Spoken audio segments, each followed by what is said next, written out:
Hello everyone, welcome back to my channel. This is Teacher Luis, your mommy tutor. Last time we discussed about decimal to fraction. So today I will be discussing fraction to decimal. In changing fraction to decimal, there are two easy ways to remember so that you can change fraction to decimal in a very easy and fast way. Okay? So the first thing that you need to do, you have to change the denominator into 10, hundreds, or 1,000 or 10,000 or 100,000 like that. But today I will be discussing about changing the denominator into 10 or into hundreds or 1,000.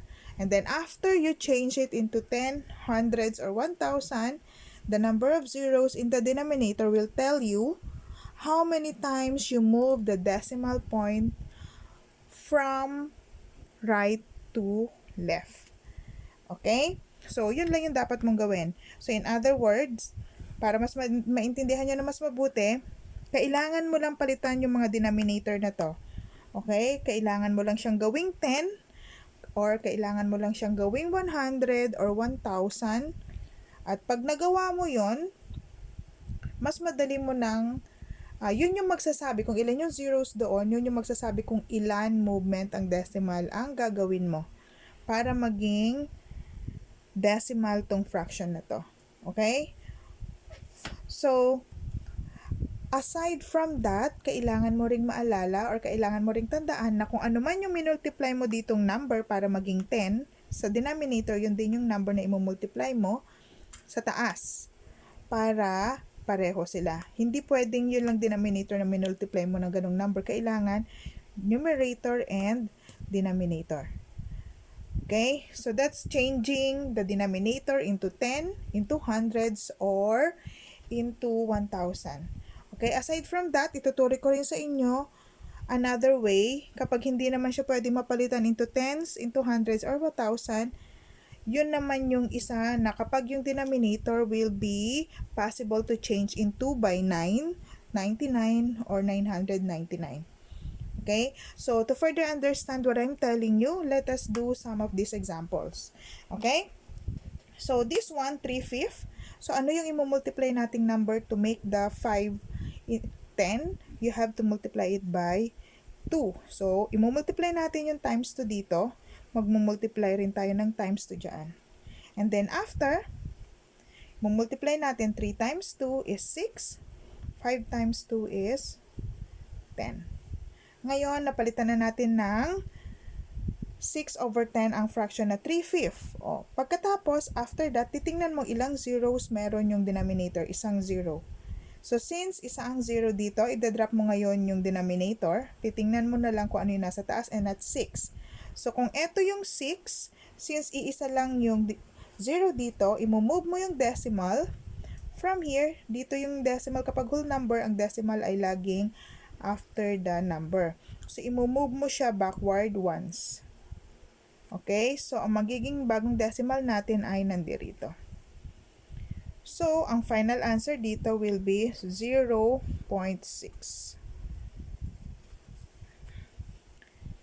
Okay? Now, what if pag hindi naman siya iisa lang? Okay? What about this one? By 8. So, ang 8, hindi mo siya pwedeng gawing 10. Hindi mo rin siya pwedeng gawing 100. Pero ang 8, pwede mo siyang gawing 1,000. By multiplying this by 125 times 125. Okay, so 125 times 5 is 625. At 8 times 125 is 1,000. So, from this one, makikita mo na yung denominator natin ay 1,000. So, bibilangin mo, ilan ba yung zeros dyan? So, 1, 2, 3. Tatlo ang zero. So, pag i-change natin siya sa decimal point, drop mo na lang yan. Susulat mo yung 100 625, tapos magmo-move ka ng decimal backwards. Dahil tatlo ang 0, magmo-move ka rin ng tatlong beses. So, 1, 2, 3. So, ang ating decimal dito ay 0.625. Ganun. Okay? Next, 20. 7 over 20. Pag 7 over 20, ano ang gagawin? How can we make 20 into 100? We have to multiply this by 5. I-multiply natin yun ng 5. Ito, multiply din natin yan ng 5. So, ang mangyayari, 7 times 5 will be 35. And then, 20 times 5 is 100. So, from this one, there are 2 decimal points. So, if we change this into decimal, we just have to move the decimal 2 times. So, 1, 2. So, ang answer natin dito ay 0.35.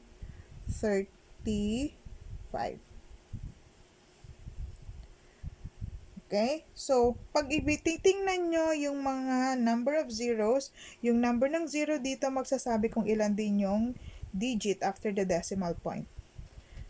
Okay? Pag tatlo, tatlo rin doon. Dito, dalawa, dalawa din doon. Okay? Another example. So, let's do more examples. Now, what if we have 3 over 4? So, 3 over 4, how are you going to make this into tens or hundreds? So, hindi siya pwede maging 10. Okay? Pero, pwede siya maging 100 by multiplying this by 25. So, ito times 25, ito times 25 din. Okay? So, 3 times 25 is 75. 4 times 25 is 100. So, 75 over 100. Pag change mo siya into decimal point, magmo-move ka ulit. 2 times 1, 2. So, 0.75. That's the answer. Okay? Another is, what if meron naman tayong whole number? So, kapag may whole number, 4.925. So, how are we going to change that into decimal? We are going to multiply this by times 4 times 4. Tapos, yung whole number will just be at ease. So, 4 pa rin yan. Ang mag-change lang ay ito. So, 9 times 4 is 36 over 25 times 4 is 100.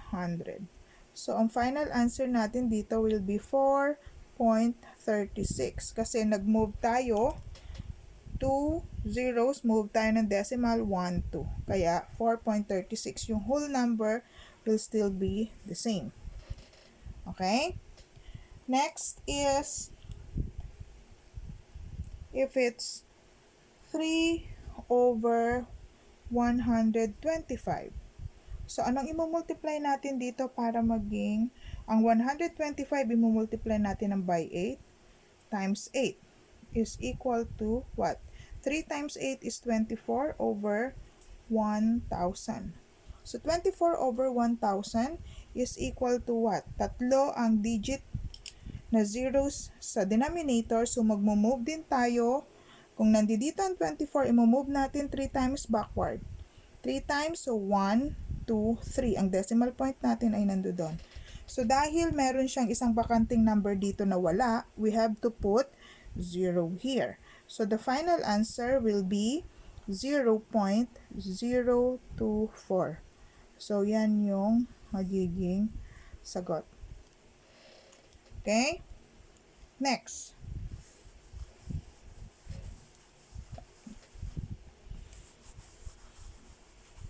Now, what if we have the 14.2 over 99? So, ito yung sinasabi ko sa inyo kanina. If the denominator is 99, ang gagawin mo lang is you have to change or you have to move. This number of 9 here or 99 has 2 nines. So, yun din yung movement ng decimal mo dito sa fraction na yan. So, ang mangyayari magiging 0.42. May line sa taas. Bakit may line sa taas? Dahil pag ang denominator mo ay 99, ibig sabihin ang decimal mo ay non-terminating repeating decimal. Ibig sabihin ng non-terminating repeating decimal, mag-uulit-ulit na 42 pero walang katapusang paulit-ulit ito. That's why meron tayong line sa taas. Ibig sabihin continuous siya. Okay? Next, what if we have 3 over 11? So, 3 over 11, paano mo siya i-change na madali? 11, you can multiply 11 by a certain number to make it 99. So, we have to multiply this by 9 and multiply this also by 9. So, ang magiging sagot dito will be 27 over 99. At dahil dalawa ang 9 dito, magmo-move ka ulit ng decimal point 2 times. Okay, so ang mangyayari magiging 0.27 at dahil 99 ang denominator, meron kang line sa taas. Okay, dahil siya ay non-terminating at it's repeating decimal. Okay, next, what if meron naman siyang whole number? 6,451 over 999. So, paano kapag ganyan? Still the same.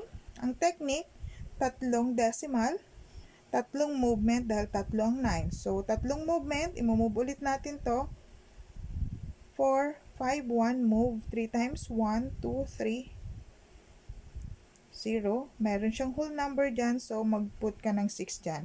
So, ang magiging sagot dito will be 6.451 and put a line on top dahil 999.